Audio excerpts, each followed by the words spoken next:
Read all these books, guys.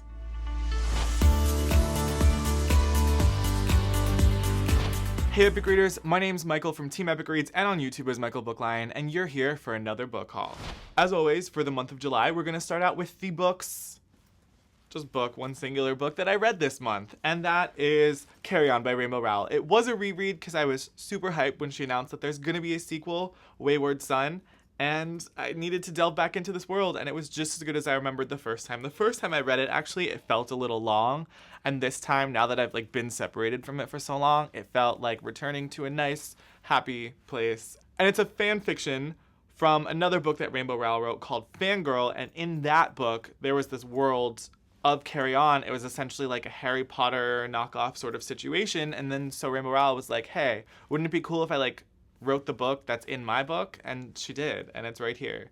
And I really enjoyed my reread this month. It was a super lame reading this month because I only read one book, but we do what we can in life.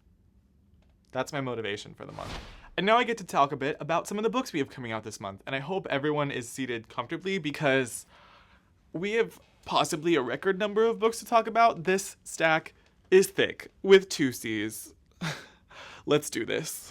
And the first book that I'm going to start with this month is Sea Witch by Sarah Henning. And this is a Little Mermaid villain origin story with magic, romance, and a dark twisted ending, as any good fairy tale has. And before the Sea Witch was the villain we know, she was just a girl named Evie living on land, best friends with a prince.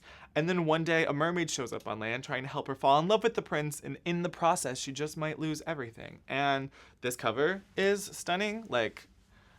I wish I could rock purple eyes, but I'd just look like a crazy person. And the next book I have here is Heart of Thorns by Brie Barton, and this is a fierce feminist trilogy, whoa, say that 5 times fast, set in a fantasy world where women are feared of being witches possessing dark magic, and Mia, all her life, has wanted to hunt down the witches that killed her mother, and in a dark twist of fate realizes that she has magic herself, and so now she has to go on a run for her life with a prince who she's not sure she can trust, and it sounds like a dark adventure that I would pause this video and start reading right now. So the next book I have here is The Loneliest Girl in the Universe by Lauren James, and I know that's probably felt like a title accurate to everyone's life at some point, but this book really, really defines the title because it is about a girl in space. It's a psychological thriller, and her parents died in this super tragic accident. And when I say that, once you actually find out what happened to them, it's a total holy shit moment. It's that dark. And so she's alone and trying to cope, and then she gets word from NASA that there's another spaceship nearby, and there's a dude on this spaceship. And so he banks, and they end up in the same place, and she starts to have feelings for him, but she notices that something's, off. Just capitalize the word off, every letter. Something is not right here. And it's essentially Passengers meets Gone Girl. It's a great read, guys. So the next book I have here is Endless Water, Starless Sky by Rosamund Hodge. This is the epic sequel to Bright Smoke, Cold Fire, also by Rosamund Hodge, who's the author of Cruel Beauty and Crimson Bound, and those are 2 just badass fairy tale fantasy retellings, and this series is no different. It's essentially Romeo and Juliet meets Garth Nix's Sabriel, so there's star-crossed lovers romance, ancient magic, and the living dead. I'm here for this.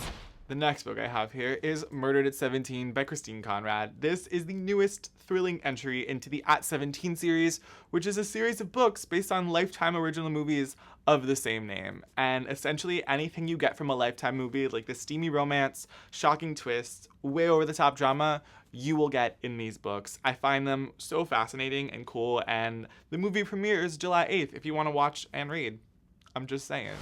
And the next thing I have here is Notes from My Captivity by Kathy Parks, the author of The Lifeboat Clique, and this is kind of a romance about a girl who falls for a guy, except the catch is that his family is holding her hostage. This follows Adrienne, who is looking to write the article that will define her as a journalist and help her get into her dream school, and she goes on vacation with her stepdad to write about this Siberian family that's become a legend living in the woods, and in the process gets taken, and there's a lot of dark humor, there's danger, and there's some action in there, and it's a really intriguing story. The next book I have here is You May Now Kill the Bride, which is by an author whose name you might recognize, possibly R.L. Stine. You could have heard of him in the past, and it's his return to Fear Street, which is a horror world that he has created and he's coming back to. And this entry into the world in specific is about a curse that in 1923 killed two sisters on their wedding day, and now decades later has come back to torture another set of Fear sisters. The next book I have here is The Collide by Kimberly McCreight, and this is the third and final explosive entry into the Outliers trilogy, which follows a girl named Wiley who's been through a lot at this point, I think you can say that, and she's trying to return to normal life, but at the same time she needs to know the truth behind the Outliers and how they became the way they are, and it's got danger and thrilling moments at every turn, and it's definitely a trilogy you guys should check out, especially since it's now done. And here I have Contagion by Erin Bowman, which is a space thriller. It's essentially about a girl and a crew who go on this rescue mission to save these people who, when they arrive, are all dead. But they don't stay dead. It's essentially like zombies in outer space, which is like, as a combination, my worst nightmare, which I can read, though, from the safety of these pages. So that's exciting. And the next thing I have here is Scream All Night by Derek Millman. And this is, at its core, a dark comedy about a boy who needs to return home after his dad's passing. But he's not necessarily returning to a home, he's returning to a indie horror movie studio that makes these niche horror picks where his whole, well, what's left of his family lives. And he left a while ago because they did not treat him right and it wasn't a healthy environment for him to be in. But now that his dad died, someone needs to take over the company and he's getting dragged into things he doesn't want to be. And again, it's a dark comedy at its core, but it has a lot of things it deals with, such as fandom culture and familial obligation, and it's a really interesting read. And then the last Harper book that I'm talking about today is If Only by Jennifer Gilmore. And this is a non-linear, really emotional, touching novel about a girl who never expected to be 16 and pregnant and dumped. And it's also told from the perspective of her daughter years and years in the future, when she's the same age as her mom, going looking for her birth mom because she disappeared from their lives a long time ago. And it really sounds like a gripping mystery, but also there's going to be tears involved. I'm calling it right now. So before I end things, I'm going to, as usual, talk about a few books we received from other publishers this month. And the first one I have here is #MurderTrending by Gretchen McNeil. And this sounds like a really dark, interesting read. It's about a girl who was just sentenced to a place called Alcatraz 2.0.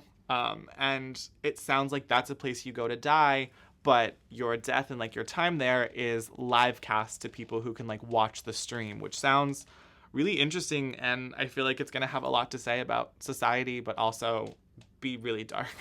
And the last thing I have to talk about here today is this little box we received from HMH Teen for Grimm Lovelies, and I'll open it up for you guys. It came with some cool promo items, like this little mirror and some buttons with words and characters from the novel.